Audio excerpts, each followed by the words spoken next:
Hello and welcome to the third episode of the Dugout podcast.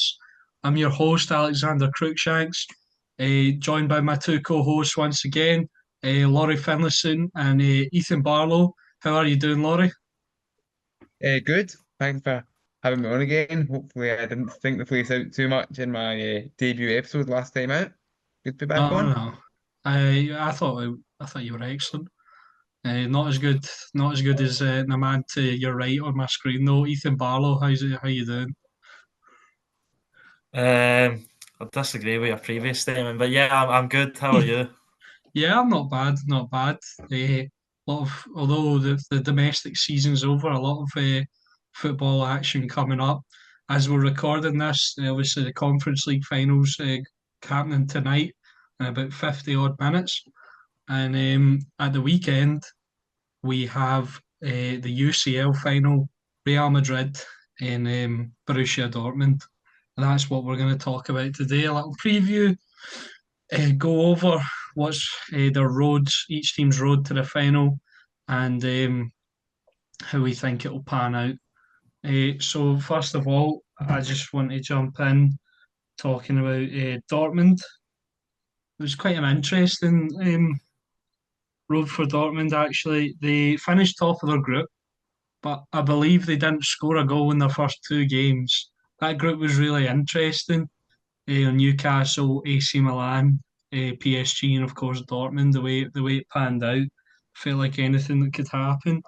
But they did. They finished top and they progressed to the next round where they came up against PSV. They drew with PSV away from home, and then they defeated them 2-0 at the Signal Iduna Park to progress to the next round. Then they came up against Atletico Madrid in the next round. That was an entertaining tie. They got beat 2-1 in Spain, and then they won a thrilling 4-2 game at the Signal Iduna Park. Um, I remember watching that and thinking, wow, this is really open. And I thought Atletico were going to come away with it because they were really taking hold of the game, and Dortmund turned it on its head. So far it's been an entertaining road for them, and then a rematch against PSG from the group stages to took them on in semi-final. 1-0 win at home and then 1-0 away win in France, and that took them to the Champions League final, where they will face Real Madrid, who also topped their group. Real Madrid, a bit their games are a bit narrower margins. Um, they beat Leipzig 2-1 in aggregate. Um, they then drew with Man City 4 each and then beat them on penalties. And then they drew with Bayern 2 each and then they beat them 2-1 with two late goals. So although it's Real Madrid, they haven't been as good as they have been in the past. They haven't been storming through, you know what I mean? They've been pretty narrow Yeah. margins, and I think that teases up for quite an entertaining final. What are your thoughts on that, guys? Yeah, I think it'll be a good final to, look forward to, of course. You would say that Real Madrid will be the favourites, of course. We're now kind of losing count of how many Champions Leagues that, Real Madrid are due to have. Well, I'm guessing something like 14, 15, maybe. But It's something like that, Dortmund, yeah. Dortmund aren't a team to be. Aye, Dortmund aren't a team to be sniffed at all. As much as they finished fifth in the Bundesliga, which isn't doesn't sound great, and then the Bundesliga is a bit of a low into itself this year, as we know. But Hmm. it should be an entertaining affair. And just a wee point, Signal Iduna Park, the yellow wall in Dortmund atmosphere, it's iconic. Everyone loves it, and it's a pretty large, imposing stadium as well. Wouldn't Signal Iduna Park be a great place to host a Champions League final? Yeah, I think it would be, yeah, definitely. Um, I don't know if it doesn't meet like a weird criteria or something. Um, The only thing I can think is I don't think, and Ethan, you as a Celtic fan might be able to correct this. So I don't think UEFA allow standing terracing in their stadiums, hence the need for rail seats, like they have at Celtic Park, and indeed Rugby Park has them as well. But I don't know whether maybe at Dortmund, maybe because of standing areas, UEFA wouldn't like it.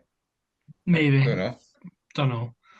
But this year it's obviously they've got plenty of grounds to choose from, and this year it's in Wembley, and it was almost poetic as 11 years ago Dortmund faced off against Bayern Munich at Wembley, and we were getting a rematch when Real Madrid snatched victory from the jaws of defeat.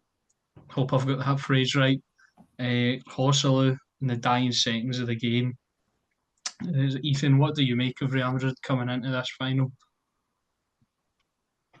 I think, as you said, maybe it's not the flattering route to the final, but it's came familiar with them recently with the late turnarounds. The Hosselu double off the bench is very reminiscent of Rodrigo's double Mm-hmm. against Manchester City. They just have that knack of winning, and that's why they're going for their 15th Champions League, which will probably never ever be overtaken. I don't think.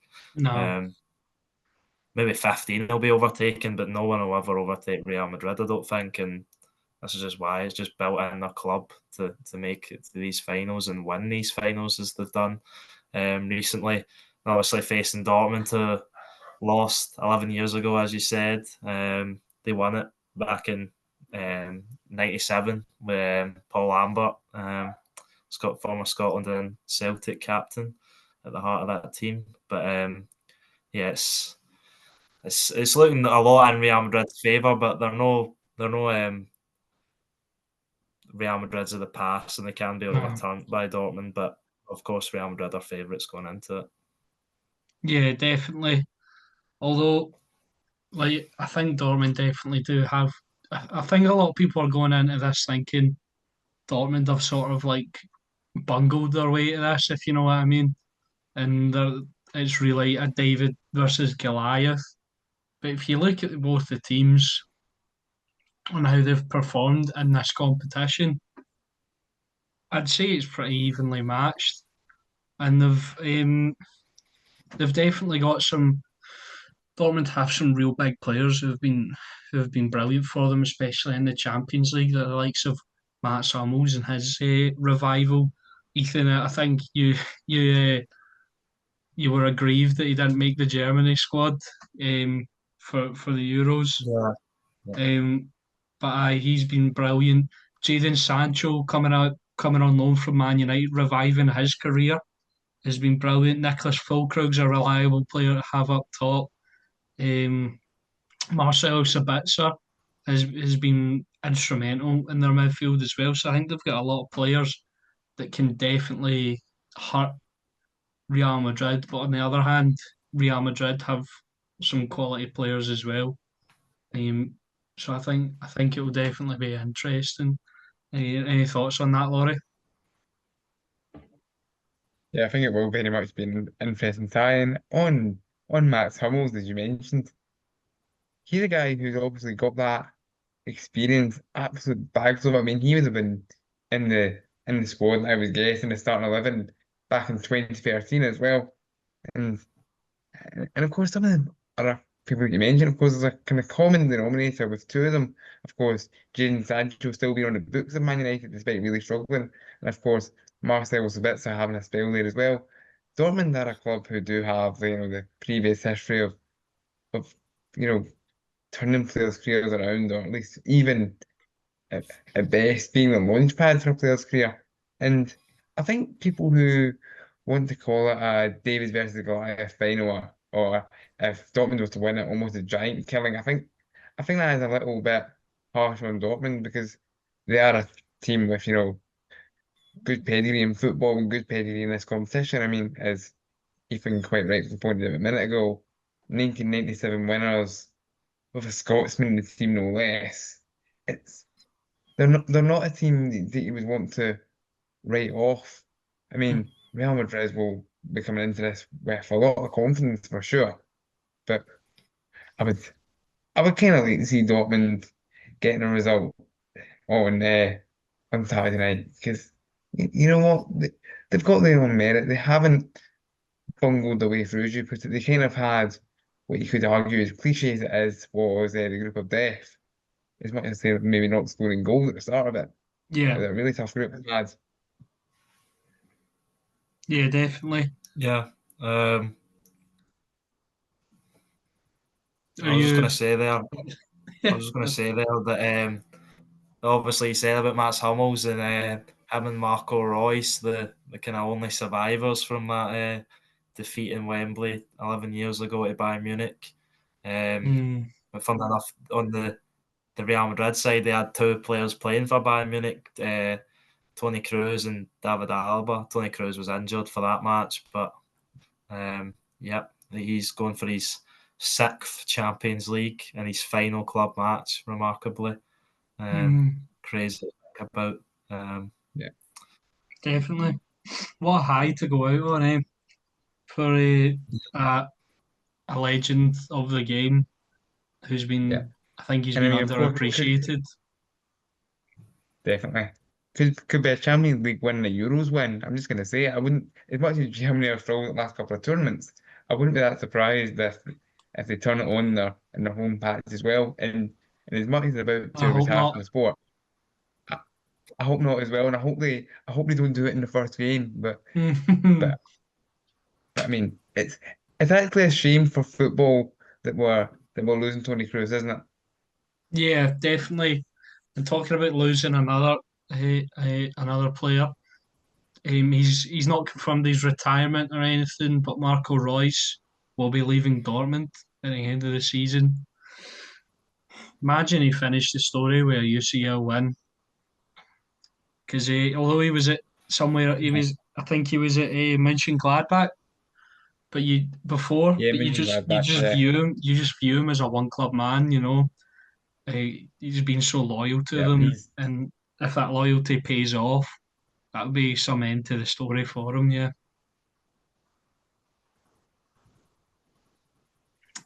Yeah, absolutely. definitely. And I think I don't expect him to start. I don't think he will start, but he'll definitely have a cameo off the bench. And how perfect would it be of him to contribute towards them winning it after all Mm, those years of looking at up at Bayern? They finally have his final swan song, as Tony Cruz would like to do in his obviously final club game before yeah. he tries to win that final trophy that's eluded him in his illustrious career. Yeah. So Ethan, you mentioned there about you don't think Royce will start, and I agree with that as well. But I think he will have a part to play. Just want to come to you and Laurie. I'll come to you first. Who do you think will start for both teams? How do you think both teams will line up? I think the Dortmund lineup's pretty. They've used it pretty. It's been the same lineup kind of throughout the tournament. I think it'll kind of stay the same. I think it'll be Gregor Kobo in goals, be Ian Maatsen, the Chelsea loanee who was left out the Netherlands squad. Quite surprisingly, I thought Oh, today. really? I didn't see that. Yeah, No. Nico Schlotterbeck, who is in the Germany squad, Mats Hummels, the other central defender who, in contrast, isn't, despite his brilliant performances, especially against Paris Saint-Germain in both games. Then they'll have Julian Ryerson at right back. And they'll have two further German internationals, a former German. Oh, I'm sorry, I'm losing my voice here. former German internationals in midfield. Emre Can, Julian Brandt, who also didn't get selected. As we already mentioned, Marcel Sabitzer. And then the front three will probably be Karim Adeyemi, who again didn't get selected for Germany. He's actually been rumoured to move to England in the last few days. But I'm not sure that's going to go through. He's only spent 2 seasons since signing for Salzburg. And then Jane Sancho on the other side. We don't know where he will be next season. Again, no England call up for him. And then Nicholas Füllkrug up front, selected for Germany, probably won't start for them, but will definitely have cameos off the bench. And it just shows how maybe even international managers are downplaying the success of this team when Germany and multiple former German internationals aren't getting selected out that starting 11. Hmm. Yeah, I agree with your predicted lineup. I think it will exactly be that. Um, I don't know if you have any thoughts on that, Laurie, but I agree completely with Ethan on this one. Yeah, again, I kind of do echo Ethan's kind of predicted lineup. It is a shame, as you kind of pointed out, that I mean, international bosses seem to be, almost dismissing Dortmund's success as well. They have kind of flown under the radar. I think the fifth place, but just like a finish maybe doesn't help. But they are a good team and they are a good unit. And like, as I said, let's not write them off on Saturday. Definitely. All right, I'll come to you again, Ethan, right, Um, for Real Madrid. I think this yeah, is a bit more interesting, definitely. yeah, I think so. There's a few injuries, and one will devastate you, Alex. Lunin won't be travelling. It looks like wellness, despite being the goalkeeper for the almost the whole of the season. He's got Started. them to the final, and Thibaut Courtois is almost he's going to start, despite being injured the whole season. He's back.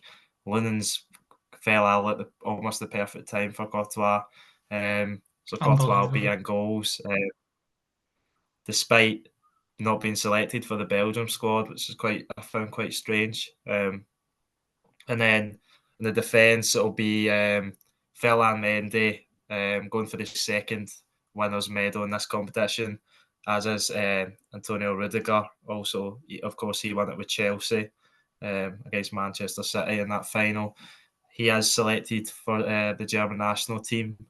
And then I would expect it to be Nacho Fernandez preferred to Eder Militao as he has been recently. Him going for his remarkably sixth Champions League as a Real Madrid youth player is quite crazy. As is Danny Carvajal, also going for his sixth title.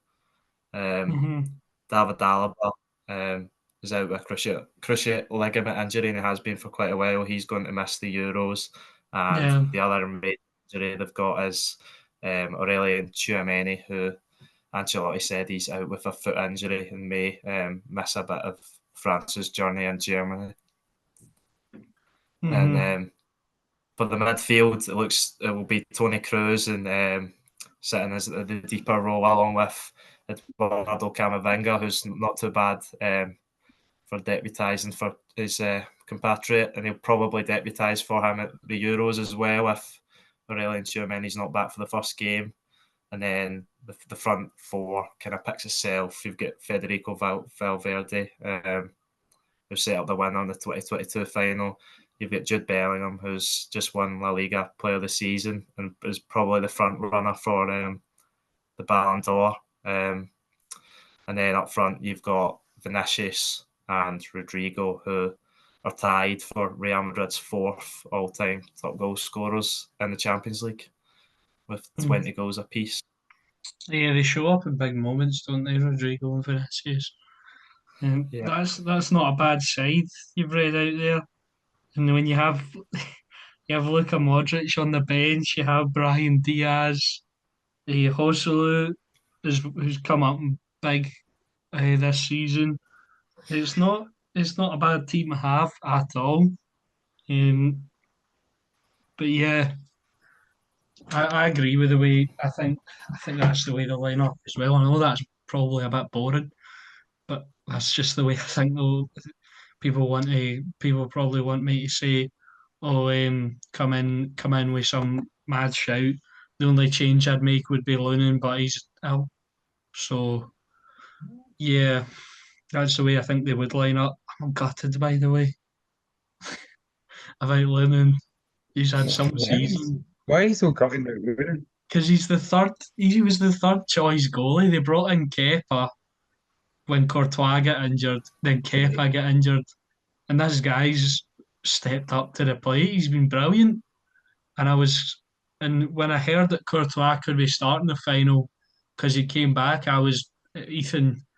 You'll know I was vigorously against that. I really didn't. I really wanted Lunan to see to finish it off, but now, obviously, with his illness, he can, which is upsetting. It's a bit of a weird obsession to have some random third choice goalkeeper, but he's been a good story for him. But aye. Anyway, Yeah. I get off my Lunan rant. Well, I'll come to you first, Laurie. Score prediction for the game. Who do you think's going to be walking away with the most coveted trophy in all of football this season? Well, maybe except from the World Cup. Okay, so or I suppose you could say the Euros this season. But anyway, if any I'd rather Copa win the America Champions League than the Euros. listeners, but that's a good question itself. But as for the score prediction, I'm gonna say Real Madrid are getting their 15th Champions League, and I'm gonna say 3-1 to Real.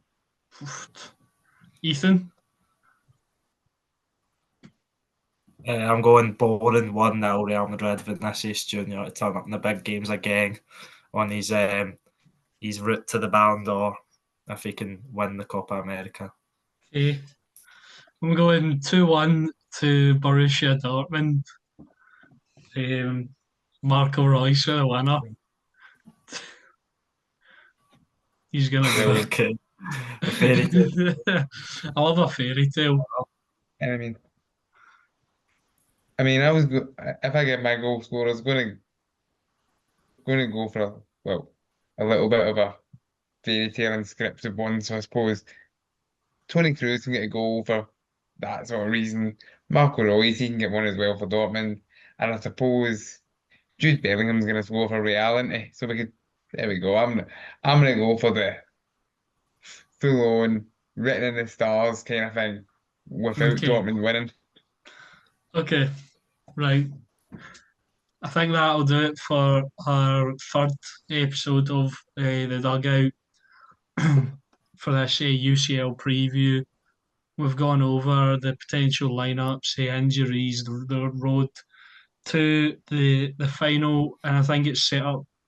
It's actually the Champions League's been brilliant this season, and I'm excited for the final because the last couple of years I've maybe not been so interested in it. But this team, the two teams competing, have a real sort of like I don't know how it's like aura about them. They've got a story behind them, and I think it'll be a really entertaining matchup. Thank you all so much who have tuned in and watched this podcast. Thanks to my co-hosts for joining me once again. Um, if you will, please go and check out our new Twitter. It's the Dugout or at the Dugout 2024, if I'm correct. Um, I think you set Yeah. that up, Ethan. But yeah, please go and check that out. We'll be keeping up with the current happenings of football, and whenever we upload, we'll put something on there as well. But yeah, once again, thank you all so much for watching and listening, and we'll see you next time. Bye bye.